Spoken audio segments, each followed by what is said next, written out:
I never expected to see my boss like this, standing in her doorway, eyes red and hollow, still wearing the black dress from the funeral. "Will you stay with me tonight?" she whispered, her voice breaking. "I can't be alone in this house." In that moment, everything changed between us.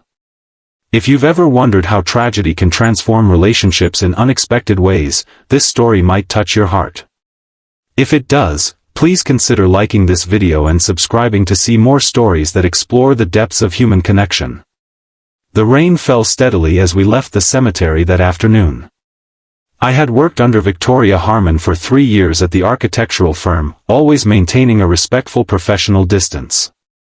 She was brilliant, demanding, and intimidating, the kind of boss who pushed everyone to excellence without revealing much about herself. I knew she was married to James, a photographer who traveled frequently. I'd seen him at the annual Christmas party, tall and charming with kind eyes that seemed to notice everything. The cancer took him quickly. 6 months from diagnosis to death. Victoria never missed a day of work throughout his illness, though sometimes I'd find her staring blankly at blueprints, her mind clearly elsewhere.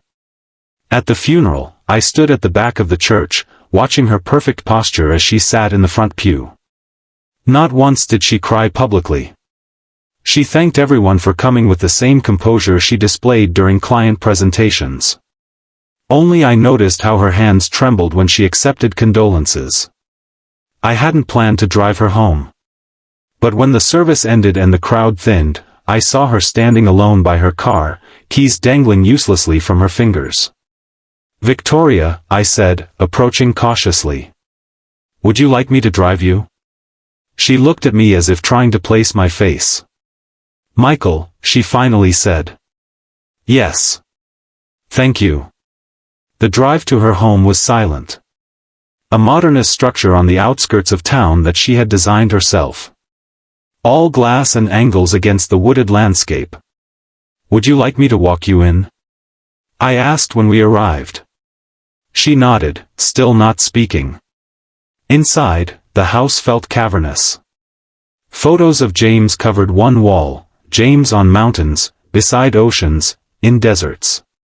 His life's work displayed like a museum exhibition. "He took all of these," she said, noticing my gaze. "He said he wanted to show me the world without making me leave my projects." Her voice was flat, reciting facts about a stranger. I made tea while she sat motionless at the kitchen island. When I placed the mug before her, she looked up with an expression I'd never seen before, vulnerability. "Everyone's gone now," she said. "My parents died years ago. We never had children. James was my family." She wrapped her hands around the mug. "Do you know what's strange? I keep thinking about work. About the Westlake project and whether the contractor fixed the support beam issue." "It's been handled," I assured her. "Everything's under control at the office." "Of course it is." She attempted a smile. "You're very competent, Michael. I've always appreciated that about you." As evening approached, I suggested ordering food. She agreed but ate nothing when it arrived. Outside, the rain intensified, drumming against the glass walls. "I should probably go," I said eventually, though I was reluctant to leave her alone. That's when she asked the question that would change everything between us. "Will you stay with me tonight? I can't be alone in this house." I hesitated, unsure of boundaries and propriety. But the desperation in her eyes made the decision for me. "Of course," I said. "I'll take the couch." "Thank you," she whispered, and for the first time that day, tears filled her eyes. That night, I heard her crying through the walls. Not loud sobs, but a continuous, quiet weeping that seemed to come from somewhere ancient and deep. I lay awake on her designer couch, staring at the ceiling, feeling helpless. Around 3 a.m., I heard her footsteps. She appeared in the doorway of the living room, a blanket wrapped around her shoulders. "I can't sleep in our bed," she said. "Would you mind if I sat with you for a while?" I moved over, making space. We sat in silence, watching the rain streak down the glass walls, the forest beyond barely visible in the darkness. "Tell me something about yourself, Michael," she said suddenly. "Something I wouldn't know from work." I was surprised by the request. "I play the cello," I said. "Not well, but I've been taking lessons for years." "James played violin," she said. "He wanted us to play duets, but I never learned an instrument. I told him I didn't have time." Her voice caught. "There were so many things I said I didn't have time for." "You can't blame yourself for that," I said gently. "Can't I?" She looked at me directly. "I designed this house with a music room for him. Did you know that? A perfect acoustic space. He used it twice before he got sick." We talked through the night. She told me how they met in college, she studying architecture, he studying photography. How they'd built their careers in parallel, supporting each other's ambitions. How they'd postponed having children until their careers were established, then discovered fertility issues. How James had never complained about her long hours, her missed anniversaries, her preoccupation with work. "He loved you," I said. "That was obvious to anyone who saw you together." "Was it?" she asked. "Sometimes I wonder if he was just extraordinarily patient." Dawn broke, pale light filtering through the trees. We had moved from sitting to lying on opposite ends of the sectional, a respectful distance between us. "I should make breakfast," I said, rising. "Michael," she said, stopping me. "Thank you. For seeing me like this and not judging." In her kitchen, I found eggs and bread. Made simple toast and scrambled eggs that she actually ate a few bites of. We drank coffee and watched the morning mist rise from the forest floor. "I need to go back to work," she said abruptly. "Tomorrow." "Victoria, no one expects you to." "I need to," she interrupted. "I'll lose myself otherwise." I nodded, understanding her better now. "I'll drive you." That day marked the beginning of a strange, new relationship.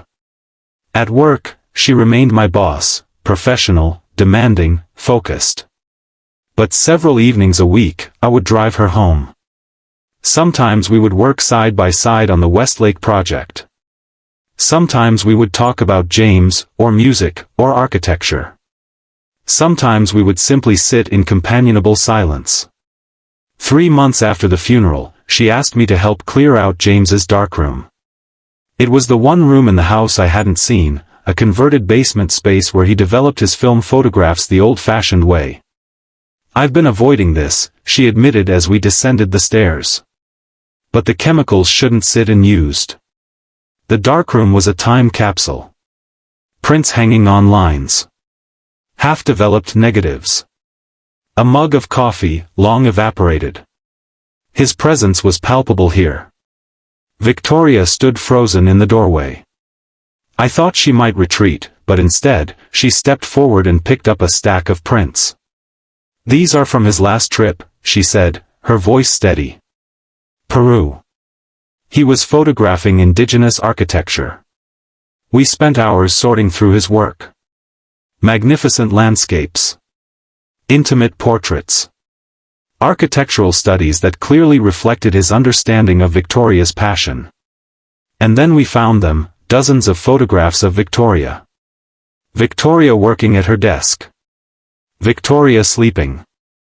Victoria laughing. Victoria in unguarded moments of joy, concentration, exhaustion. "I didn't know he took these," she whispered, tracing a finger over an image of herself looking out a window, lost in thought. "He saw you," I said simply. That night, she cried in my arms for the first time. Not the quiet weeping I'd heard through walls, but deep, body-shaking sobs that seemed to release something long trapped inside her. "I miss him so much," she said between breaths. "And I'm so angry at him for leaving. And then I feel guilty for being angry." I held her until the storm passed, until her breathing steadied and she pulled away, embarrassed by her breakdown. "Sorry," she said, wiping her face. "Don't apologize for grieving," I told her. 6 months after the funeral, Victoria invited the entire office to her home for a memorial gathering. She had selected dozens of James's photographs and had them professionally framed and displayed throughout the house. She spoke eloquently about his work and his life. She laughed at colleagues' stories about him. She seemed, if not healed, then at least no longer raw with pain. As guests departed, I stayed to help clean up, as had become our custom. "Thank you," she said, handing me a glass of wine once we were alone. "For everything these past months." "You don't need to thank me," I said. "I do." She sat beside me on the couch where we had spent that first night. "You've seen me at my worst. You've helped me find my way back. You would have found your way regardless," I said. "You're the strongest person I know." She smiled, a genuine smile that reached her eyes. "Not as strong as everyone thinks. But getting stronger." She hesitated. "Michael, I've been thinking. The music room, it's just sitting empty. Would you like to bring your cello here sometimes? Practice in a space with proper acoustics?" The invitation surprised me. "Are you sure? James would have liked that," she said. "Music in that room. And I think I might like to learn an instrument after all." "It's not too late, is it?" "It's never too late," I assured her. 1 year after James's death, Victoria took a sabbatical from the firm. She asked me to house-sit while she traveled to all the places James had photographed. Peru, Nepal, Morocco, Iceland.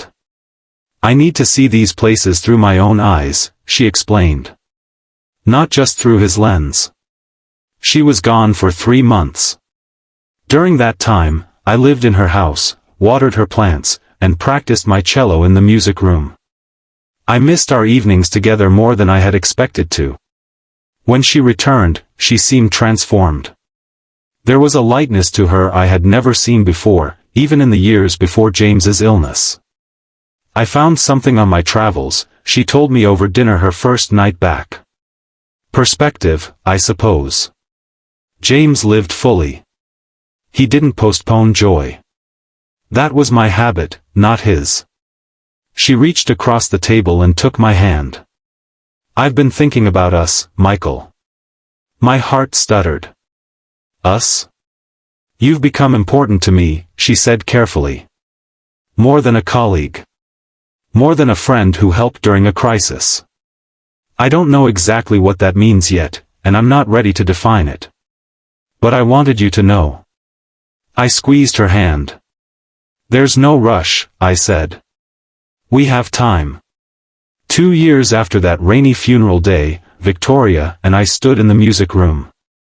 She with a violin, James's violin, which she had finally learned to play. Me with my cello. Our instruments complemented each other, her higher notes dancing above my deeper tones. We weren't perfect. We made mistakes, started over, laughed at our missteps. But there was joy in the attempt, in the process, in the present moment. Later, as we sat on the couch where our relationship had begun, she leaned against my shoulder. "James would be happy about this," she said. "Us making music in his room. Us finding each other." "Do you really think so?" I asked. She nodded. He understood something I'm only learning now. That love isn't diminished when shared. It multiplies. I thought about the long journey from that night when my boss had asked me to stay with her, a night of professional boundaries crossed out of human compassion, to this moment of genuine connection. "Will you stay with me tonight?" she asked, echoing her question from 2 years before, but with a different meaning now. "Yes," I said. "And all the nights after." Life doesn't follow the paths we expect. Sometimes tragedy opens doors to connections we never imagined possible. Victoria and I found each other through grief, but what we built together was something new, a relationship founded on mutual respect, shared vulnerability, and the courage to begin again. In the end, that's what matters most, not the time we've lost, but the time we choose to make meaningful. Not the love we've grieved, but the love we're brave enough to welcome. Not the music that went unplayed, but the melodies we finally allow ourselves to create.